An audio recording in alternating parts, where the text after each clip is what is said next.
"Oh, I'm sorry, ma'am. This event is for employees and their partners," the young woman at the check-in table said with a polite smile, her eyes already drifting past me as if I were in the wrong place.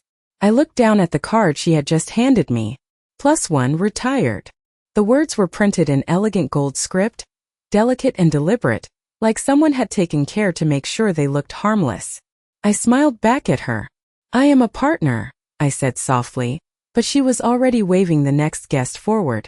I didn't correct her again. I pinned the card to my dress and stepped into the ballroom. The chandeliers were brighter than I expected, casting a warm glow over polished marble floors and round tables dressed in white linen.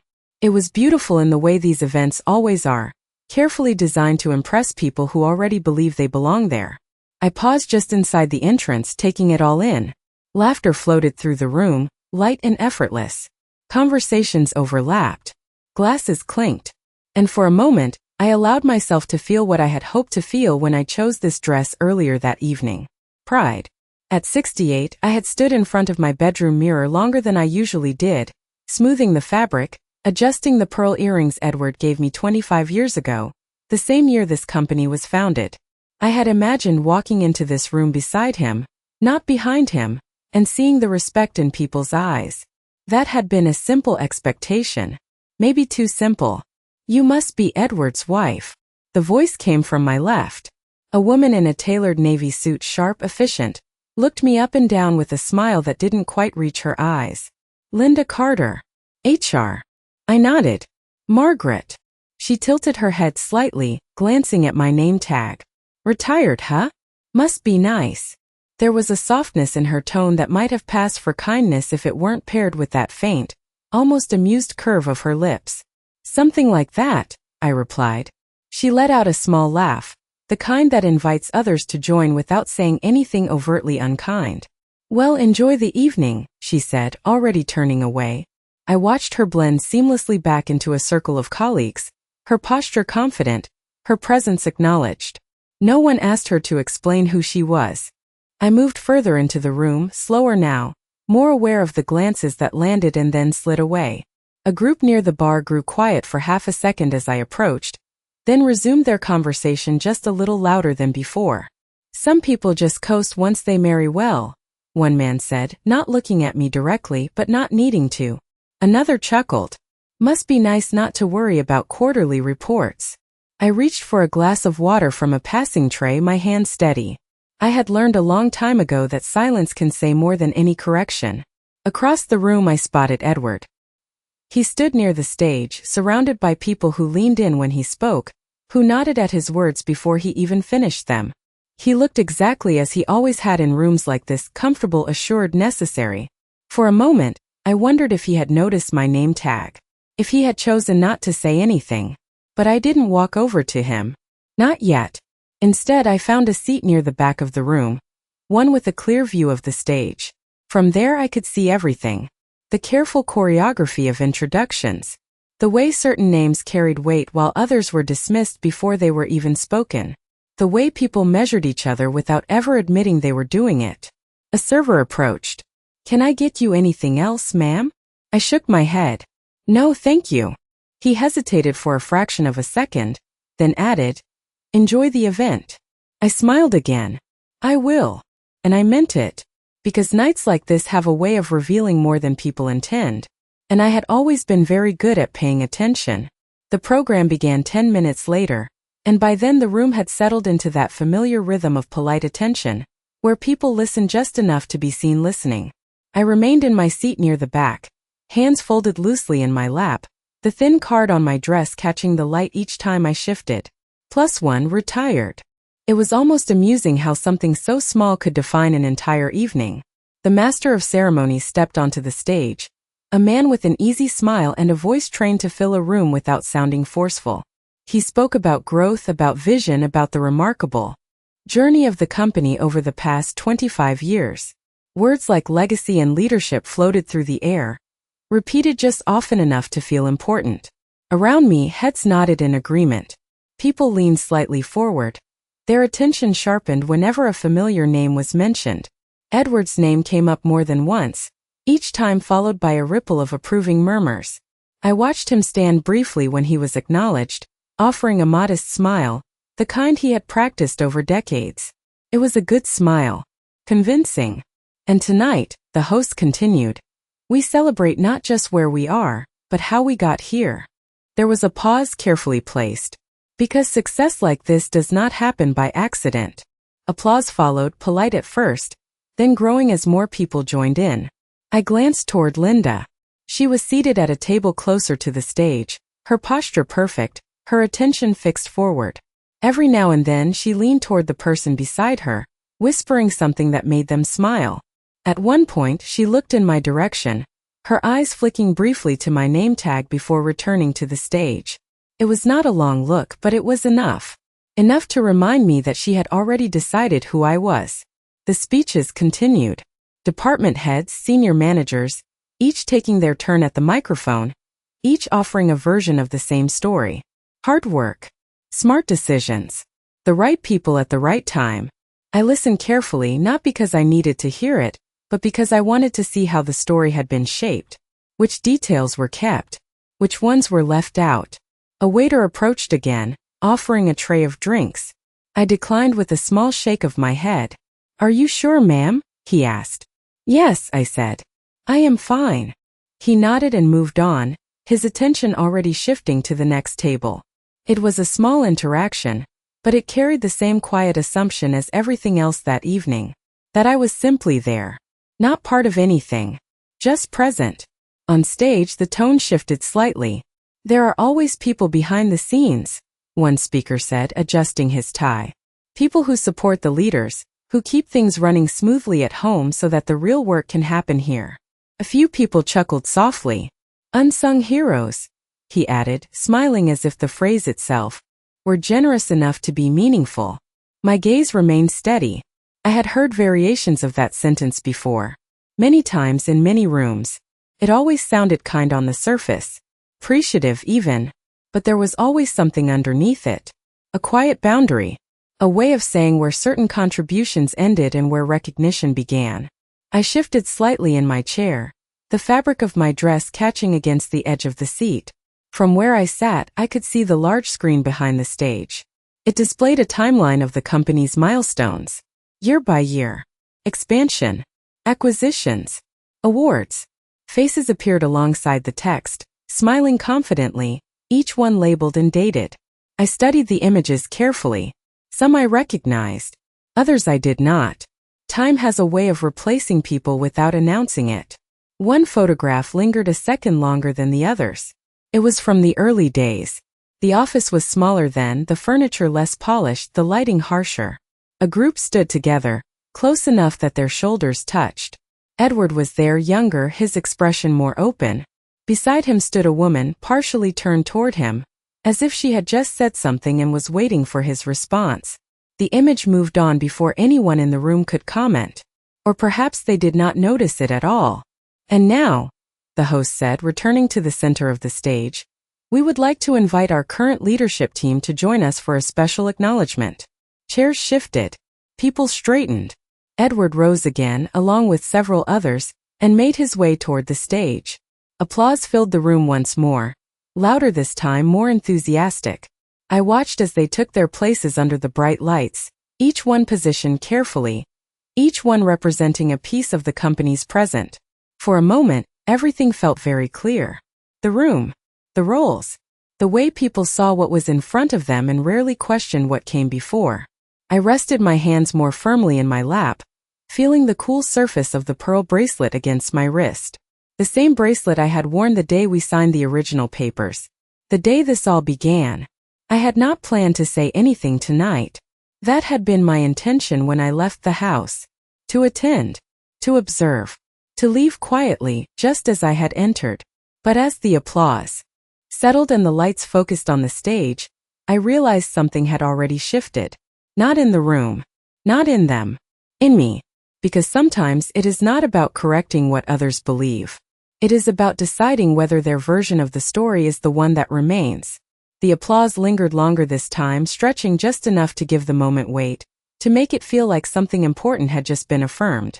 On stage, Edward stood slightly to the left of center, hands clasped loosely in front of him, nodding as the host spoke again. Leadership is not just about vision, the man said, his voice warm and steady. It is about consistency, about showing up year after year and building something that lasts. There was another round of approving murmurs. I watched the way people in the audience leaned toward the stage, how their expressions softened into admiration, how easily a narrative settles when it is repeated often enough. From my seat, I could see the edge of the stage clearly, the small step that separated those who were being recognized from those who were watching. It was not a large distance, but it might as well have been a mile. A woman at the table in front of me turned slightly, glancing back as if she had just remembered I was there. "Are you enjoying the evening?" she asked, her tone polite but distant, the kind of question that does not expect a real answer. "Yes," I said. "It is very informative." She smiled, not quite understanding, then turned back to her group, her attention already elsewhere. I let my gaze return to the stage. The screen behind them shifted again, displaying another sequence of images. Early contracts, old office spaces, a small conference room with mismatched chairs, a whiteboard filled with handwritten notes, arrows connecting ideas that had not yet found their final form. I felt a familiar stillness settle in my chest, the kind that comes when memory is no longer something you search for, but something that arrives on its own. I could still remember the smell of that first office. Fresh paint mixed with cheap carpet glue. The hum of a single air conditioning unit struggling to cool a space that was never meant to hold so many people. Edward had stood in the center of that room, holding a stack of papers, his hands slightly unsteady despite the confidence in his voice. "We just need someone to believe in this," he had said back then. Not to the room. To me. I had believed him. Not because the numbers were perfect or the plan was flawless, but because I understood what he was trying to build even before he could explain it fully. I had sat at a kitchen table late into the night, going over projections, adjusting figures, rewriting sections of a proposal that would later become the foundation of everything they were now celebrating. I had written the first version of the business plan in a notebook that still sat in a drawer at home, its pages worn at the edges from being opened and closed so many times. I had made calls that Edward was not yet ready to make, spoken to people who needed more than enthusiasm to take a risk. And when the numbers did not quite add up, I had signed my name on a line that made the difference between an idea and a company. On stage, the host laughed lightly at something one of the executives had said, and the audience followed, the sound rising and falling in a practiced rhythm. The moment passed quickly, replaced by another statement about growth, about resilience. Words that sounded complete on their own, even when they left out the quieter parts of the story. I shifted slightly in my seat, my fingers brushing against the edge of the name card pinned to my dress. Retired. The word sat there as if it had always belonged to me, as if it explained everything that needed explaining. It was interesting how easily a single word could close a conversation before it even began. A man took the microphone next, someone younger, his voice carrying a note of enthusiasm that had not yet been tempered by years of repetition. "We often talk about innovation," he said, "about looking forward, about staying ahead of the curve. But it is important to remember that none of this happens without the people who laid the groundwork." He gestured toward the screen, where another image appeared. This time the room reacted with a little more recognition. A few heads turned toward the stage more sharply. I leaned forward slightly, not because I needed to see it more clearly, but because something in his tone suggested a shift. The photograph was older than the others. Not just in years but in feeling. There was a rawness to it, a sense that nothing had been finalized yet. Edward stood there again, younger, less certain. And beside him, clearer this time, was the same woman from before. Her hand rested lightly on the back of a chair, her posture relaxed, her expression focused in a way that suggested she was listening more than speaking. I recognized that look. I had seen it in the mirror many times. The man on stage hesitated for half a second, as if deciding how much to say. "There were people," he continued carefully, "whose contributions were not always visible, but without whom this company simply would not exist." A small ripple moved through the room. Not quite confusion, not quite curiosity, something in between. I felt the shift before it fully took shape, like a change in air pressure before a storm. On stage, Edward's posture stiffened just slightly. It was a small thing. Most people would not have noticed. But I had spent a lifetime noticing the small things. I sat back in my chair, my expression unchanged, my hands still resting calmly in my lap. For the first time that evening, the story being told did not feel entirely controlled. And that, more than anything, made the room quieter than any speech could have done.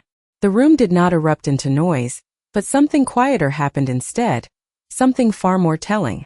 Conversations paused mid-sentence, glasses hovered just short of lips, and the kind of attention that could not be commanded settled over the space. On stage, the young executive cleared his throat lightly, as if aware that he had stepped just slightly outside the script everyone else had followed so carefully. Some of those early contributions, he continued, choosing his words with more precision now, were never formally acknowledged, but they shaped everything we built after. I saw Linda shift in her seat, her posture tightening just enough to break the ease she had carried all evening. She leaned toward the person beside her, whispering something quickly, but this time there was no shared smile, no quiet laughter to smooth it over. Her eyes flicked toward the stage, then briefly toward the audience, scanning as if searching for something she could not yet name. Edward remained where he stood, but the confidence that had seemed so natural before now felt more deliberate, as though it required effort to maintain. The host stepped forward again, offering a small, practiced laugh to soften the moment. "Well," he said, "every great company has its stories, some more colorful than others." A few polite chuckles followed, but they did not carry far. The air in the room had changed, and no amount of light humor could quite restore it. I remained still, my gaze steady, my expression unchanged. It would have been easy to look down, to avoid the subtle shifts in attention that were beginning to ripple outward. But I did not. I had spent too many years being unseen by choice to shrink now that the room was finally looking in the right direction, even if they did not yet understand why. The screen behind the stage changed again, but this time it did not move on as quickly. The same photograph lingered, its edges slightly grainy under the projection, its colors softened by time. I could see it clearly now, every detail sharpened by memory. The angle of the table, the stack of papers in the corner, the way the light from the window fell across the floor in uneven lines. It had been late afternoon when that picture was taken. I remember because the meeting had run longer than expected, and the room had grown quiet in that particular way it does when people realize something important is about to be decided. I had been standing just out of frame when someone insisted I step in. "You should be in this," they had said. "This is your work too." I had hesitated for a second, not out of modesty, but because I had already begun to understand how easily credit can be rearranged once something succeeds. Still I stepped forward. Not because I needed recognition, but because at that moment it felt honest. On stage, the young executive took a breath, then said, "We actually have someone with us tonight who was there in those early days." The words settled over the room like a quiet announcement of something irreversible. A few people turned their heads instinctively, glancing around their tables, trying to identify who he might be referring to. Names were being considered silently, faces evaluated against half-remembered stories. Linda sat up straighter now, her attention no longer divided. Edward's gaze moved across the audience as well, slower than before, more deliberate. For a brief moment, our eyes met across the distance. It was not a long look, but it carried more recognition than anything that had passed between us that evening. Then he looked away. The host shifted slightly, sensing the weight of what was unfolding, but not yet certain how to guide it. "Well," he said again, softer this time, "it is always wonderful to reconnect with our history." The line sounded rehearsed, but the situation did not. I felt the faintest movement at my side as someone from the adjacent table leaned closer, their voice lowered just enough to suggest discretion. "Do you know who they are talking about?" the woman asked, her tone curious now, not dismissive. I turned my head slightly toward her, offering a small, calm smile. "I have a feeling," I said. She nodded, as if that answer satisfied her, though I could see the question had not left her entirely. On stage, the young executive glanced briefly toward the wings, then back to the audience. "We would like to take a moment," he said, "to recognize that contribution properly." The word properly lingered in the air, heavier than the others. It implied something had been done improperly before, something overlooked, something that could no longer remain that way. I adjusted the bracelet on my wrist, the pearls cool against my skin, grounding in their familiarity. Around me the room waited. Not loudly, not impatiently, but with a quiet expectation that had replaced the earlier certainty. People who had been so sure of their understanding just minutes ago were now reconsidering, reordering the pieces in their minds. And I realized, as I sat there with that small gold card still pinned to my dress, that the distance between where I was and where the story was about to go had never been as wide as it seemed. It had only been a matter of when someone chose to close it. The silence that followed was not empty. It was waiting. The kind of silence that forms when people sense something important is about to be revealed, but do not yet know where to look. On stage, the young executive shifted his weight slightly, his confidence still present but now carrying a different kind of responsibility. "She is here tonight," he said. His voice steady, though quieter than before, as if acknowledging that the moment did not need to be forced. A ripple moved through the audience, subtle but undeniable. Chairs turned just a few degrees. Conversation stopped entirely. People who had spent the evening speaking now found themselves listening in a way they had not earlier. I could feel it before anyone looked directly at me, that slow, collective adjustment as attention began to search more carefully. Linda's posture changed again, no longer relaxed, no longer composed in that effortless way she had worn like a uniform. She straightened fully, her eyes scanning the room with a sharper focus, trying to anticipate what she had not prepared for. Edward remained still, but there was a tension in the set of his shoulders now, something held in place rather than naturally at ease. The host stepped slightly aside, giving space without quite understanding why he was doing it. "We would like to invite her to join us," the young executive continued, his gaze moving across the audience. It did not land on me immediately, and that was expected. Recognition, when it has been delayed for too long, rarely arrives all at once. It comes in pieces, in small shifts of understanding that gather until they cannot be ignored. I did not move right away. There was no urgency in me, no need to respond quickly to something that had taken years to surface. Instead, I allowed the moment to unfold, to stretch just enough that the room could feel it fully. A few people began to turn more deliberately now, their attention narrowing, their expressions shifting from polite curiosity to something more focused. The woman beside me glanced again, this time not with casual interest but with a growing awareness that she might have missed something earlier. "Excuse me," she said softly, her voice almost apologetic, though she did not yet know why. I gave a small nod, then placed my hands on the arms of my chair and stood. The movement was simple, unhurried, but it carried further than any raised voice could have. Conversations that had not quite stopped now did. Heads turned fully. The distance between my seat and the stage had not changed, but the way it was perceived had. I could feel the shift in the room as clearly as if it had been spoken aloud. Adjusted the fabric of my dress lightly, not out of nervousness but out of habit, the same quiet preparation I had practiced for years in rooms where I needed to be composed before I was acknowledged. The small gold card remained pinned to my chest, its words still visible, still defining, though no longer accurate in the way they had been assumed. +1, it said. Retired. I took a step forward, then another, moving through the space that had earlier felt like a boundary. People shifted slightly to make room, not because they were asked to, but because something in the moment made it clear that they should. I passed by the table where Linda sat. She did not speak. For the first time that evening, she did not have a comment, a smile or a quiet remark to offer. Her eyes followed me, searching, recalculating, trying to place me within a framework that no longer held. I did not look at her directly. Not yet. The stage was closer now, the lights brighter as I approached. The steps that had seemed distant earlier were directly in front of me. I paused for a brief moment, not out of hesitation, but because there is a difference between being invited and choosing to step forward. Then I placed my foot on the first step and moved upward, the sound of my heels against the wood carrying softly through the quiet room. On stage, the young executive watched me with a mixture of respect and something else, something that suggested he understood more than he had said. The host stepped aside completely now, his role momentarily unnecessary. Edward stood just a few feet away, his expression carefully neutral, though I could see the recognition there, no longer avoidable. I reached the center of the stage and turned to face the room. For a moment no one spoke. No one moved. The story they had been listening to all evening had shifted, and they were still catching up to where it had gone. I let the silence remain, not filling it, not softening it, allowing it to do what silence does best when it is not interrupted. It makes people see what they missed. My hand moved briefly to the edge of the name card, my fingers resting against the paper as if considering it.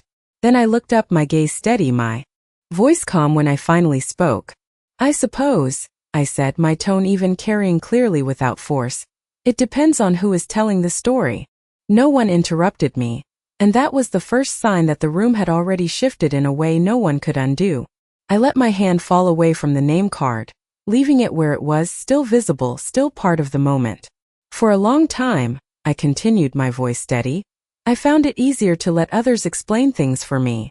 A few people in the audience exchanged glances, uncertain whether this was part of the program or something entirely different. It saves time, I added, a faint trace of something almost like a smile touching the edge of my words. And it keeps the story simple. The young executive beside me remained still, giving me the space without stepping in, without trying to guide what came next. That, more than anything, told me he understood the weight of what was happening. I took a small step forward, not closer to anyone in particular, but enough to shift the balance of the stage, to make it clear that I was no longer standing there as a guest. 25 years ago, I said, this company was not a company. It was an idea that did not quite make sense on paper, and did not quite convince the people who were supposed to be convinced. A few quiet nods appeared in the crowd, the kind that come from those who have heard versions of that story before. The numbers were not strong enough, I continued. The projections were not clean enough. And the people who were asked to take a chance were not comfortable enough. I let the words settle, not rushing them, allowing each one to land where it needed to. So we adjusted them. There was a subtle shift in the room, not dramatic but noticeable. Not by changing what the company was meant to be, I said, but by understanding what it needed to become in order to be taken seriously. I glanced briefly toward the screen behind me, where the earlier images had already disappeared, replaced by something more polished, more refined. That plan, I said, was written in a kitchen, on a table that had seen more grocery lists than business strategies. A few people smiled at that, uncertain whether it was meant to be charming or something else entirely. It was revised more times than anyone here would have had patience for, I added, and it was signed when the numbers still did not feel comfortable. I paused then, not because I needed to gather my thoughts, but because I knew the next part did not require explanation.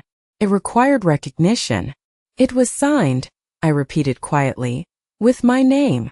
The silence that followed was different from the one before. This time it was not waiting. It was understanding, or at least the beginning of it.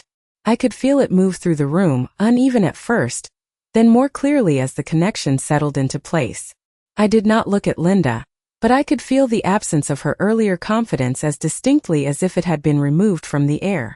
I did not speak at meetings, I continued. I did not stand on stages. I did not need to. My gaze moved across the audience, not searching, not demanding, simply acknowledging. Because at the time, the work was more important than the recognition. I let that sentence remain as it was, without softening it, without qualifying it. Over time, I said, the work continued. The company grew. New people joined. New ideas replaced old ones. I glanced briefly toward Edward, not long enough to challenge him, but long enough to include him in the truth of what I was saying. And the story became easier to tell without certain details. There was no accusation in my tone, no sharp edge, just a quiet clarity that did not need to be emphasized. That happens more often than people think. A few people shifted in their seats, not uncomfortably, but with the awareness that they were now part of something that required a different kind of attention. Tonight, I said, I was introduced as a +1. A soft ripple moved through the audience, this time unmistakable.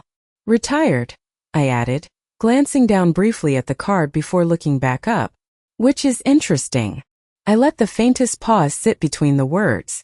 Because the last time I checked, I said, my voice calm, almost conversational, you cannot retire from something you never left. The statement did not land like a challenge. It landed like a correction.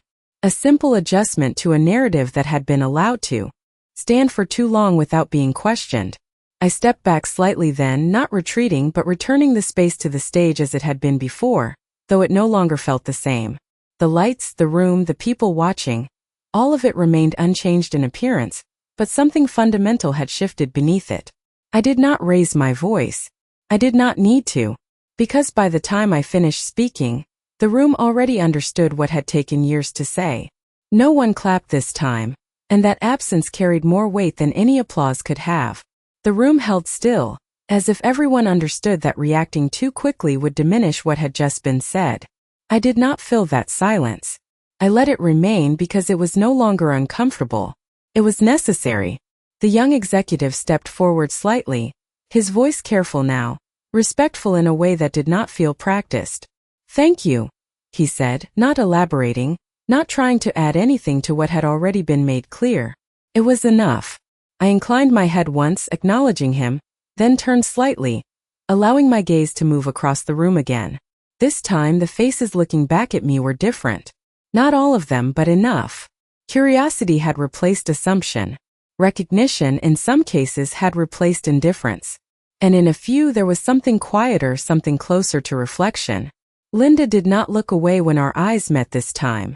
She held my gaze for a moment longer than before, her expression no longer shaped by certainty. There was calculation there now, a careful reassessment of everything she had said earlier, everything she had implied without stating directly. I did not hold the look long. I did not need to. The shift had already happened. Edward remained where he stood, but the distance between us felt more defined now, not because it had grown, but because it had been clarified. For years we had shared the same story, or at least the same version of it. Tonight that version had been adjusted. Not rewritten. Just corrected.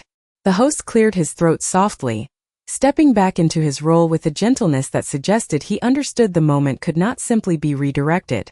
"Well," he said, his tone measured, "it is always an honor to recognize the people who helped shape where we are today." This time, the line did not sound like a transition. It sounded like an acknowledgement that had arrived later than it should have. A few people began to clap, tentatively at first, then more steadily as others joined. The sound grew, but it did not overwhelm the room. It stayed contained, respectful, aware of what it followed. I did not react to it. Not because I did not hear it, but because I had not spoken for that. Applause is a response to performance. What I had offered was not that. I took a small step back, signaling without words that I was finished, that the stage no longer needed to hold me. The young executive nodded slightly, understanding, and gestured toward the steps. I turned and walked toward them at the same measured pace I had used to come up. The lights felt less sharp now, or perhaps I simply noticed them less. As I descended, the room remained attentive, but the attention had changed in quality.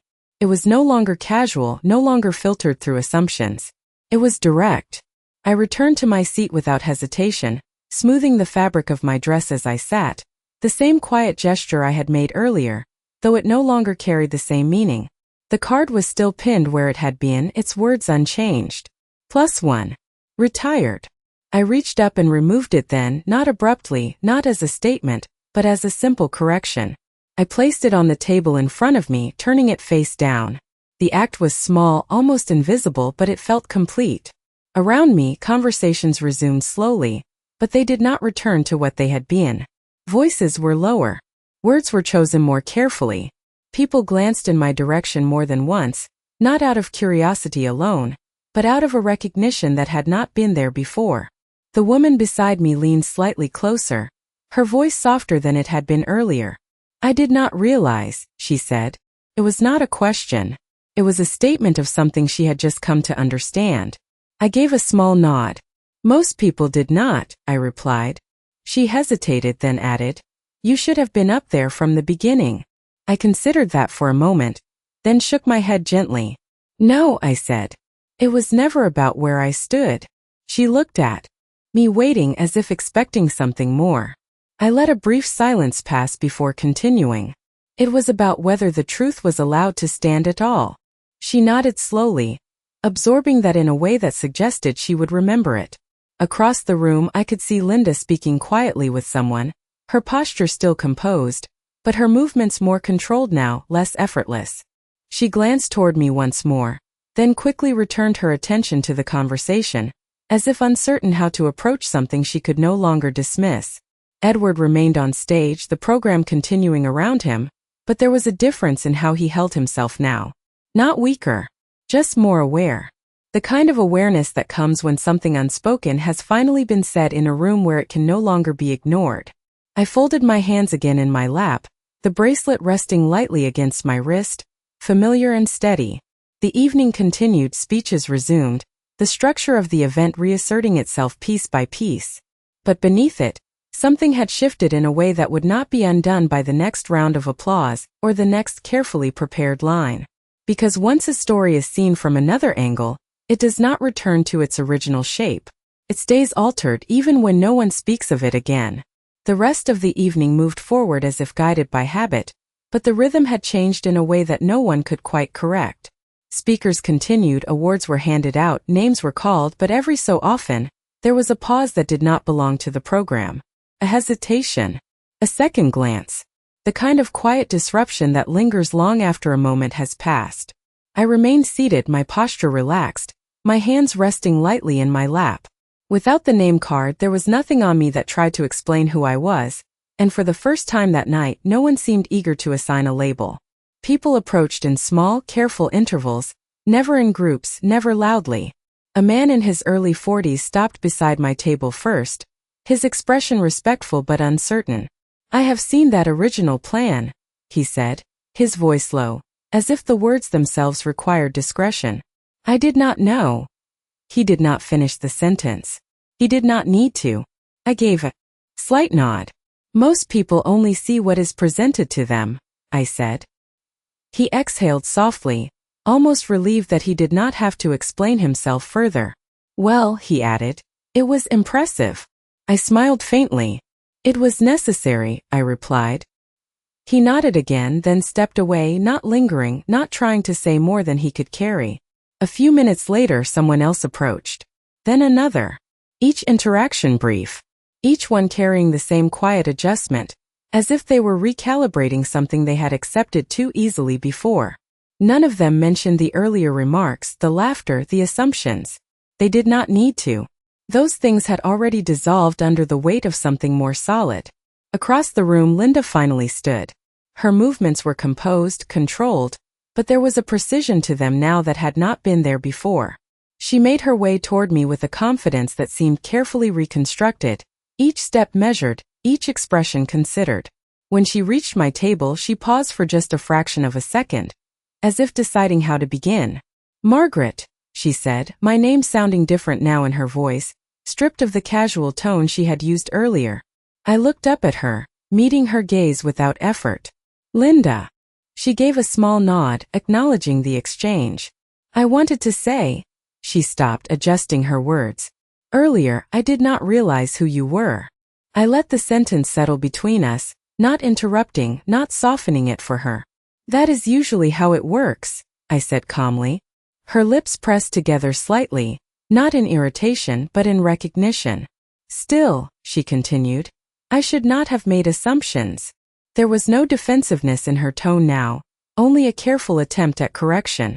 I studied her for a moment, not searching for sincerity, but observing how it presented itself when it arrived late. "Assumptions are easy," I said. "They require very little information." She nodded slowly, absorbing that, though I could see she was already understanding more than she expected to.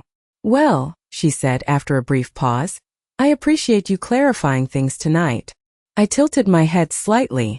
"I did not clarify anything," I replied. "I only spoke." The distinction seemed to land with her.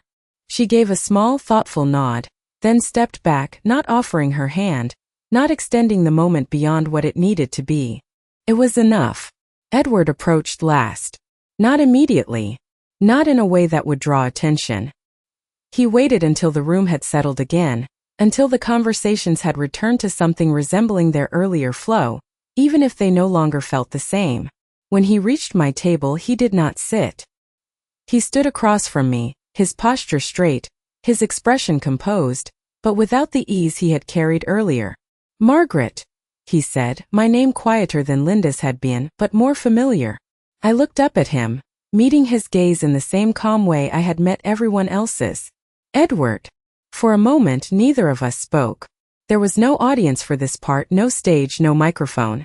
Just the space between two people who had once shared everything, and now shared something more complicated. "You did not tell me you were coming," he said finally. His tone was neutral, but there was something beneath it, something not quite accusation, not quite surprise. "I was invited," I replied simply. He nodded once, as if that answered more than the question itself. "You could have said something earlier," he added, his voice still controlled. I considered that for a moment, then shook my head slightly. "No," I said. "It would not have made a difference." He held my gaze, searching for something, perhaps an explanation, perhaps a version of the past that aligned more comfortably with the present. "It might have," he said. I let a small pause settle between us before responding. "Only if you were willing to hear it before tonight," I said. The words were not sharp. They did not need to be. He looked away briefly, not in defeat, but in acknowledgement of something he could not easily answer. When he looked back, his expression had shifted, not softened but adjusted. "You changed the room," he said quietly. I met his gaze without hesitation. "No," I replied. "I did not." I let the silence sit for just a moment before adding, "I just stopped letting it stay the same." He did not respond to that. Not because he could not, but because there was nothing to argue with. After a moment he gave a small nod, the kind that signals the end of a conversation without closing it completely. Then he turned and walked away, returning to a room that no longer belonged to him in quite the same way. I watched him go for a second, then lowered my gaze, my hands resting again in my lap, steady and still. Around me the evening continued, but it no longer felt like something I was attending. It felt like something I had already moved beyond. By the time the final remarks began, the room had settled into a version of itself that felt quieter, not because there were fewer people speaking, but because each voice carried a different awareness than before. I remained seated, no longer observing in the same way I had earlier, but simply existing within a space that had finally adjusted around the truth instead of avoiding it. The stage lights dimmed slightly as the host returned for the closing segment, his tone more measured now, as if even he understood that the evening had moved beyond its original script. "Tonight," he said, "has reminded us that every success story has layers, and sometimes, the most important ones are the ones we almost forget to tell." The line was carefully chosen, neutral enough to avoid discomfort, but honest enough to acknowledge what had happened. A few people nodded. Others remained still, listening without the need to respond outwardly.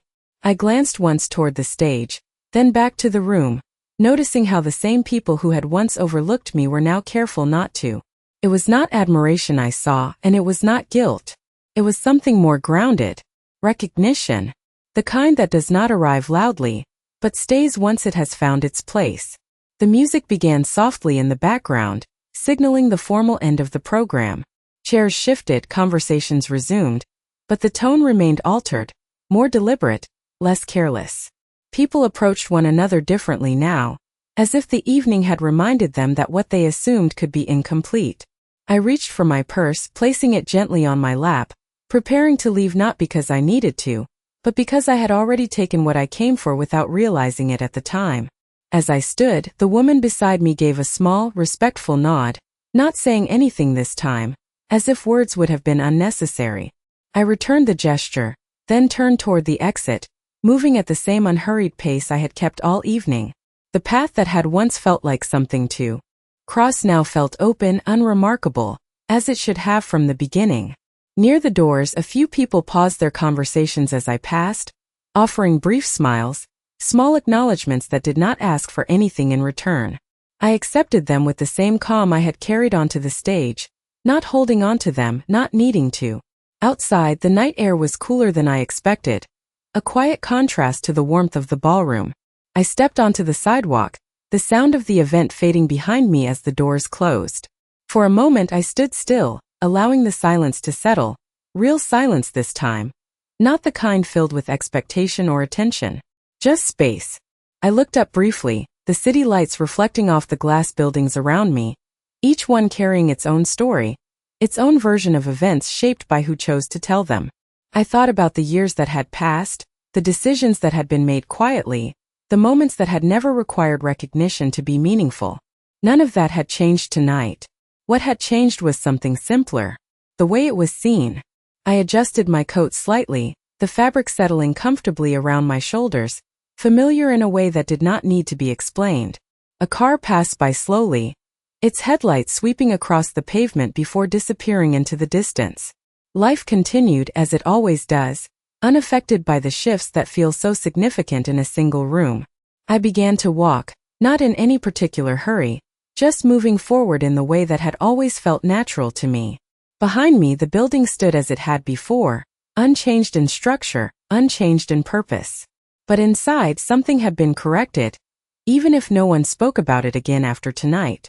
And that was enough, because I had never needed to be at the center of the story to know my place in it. I only needed to decide at the right moment that I would no longer allow it to be told without me.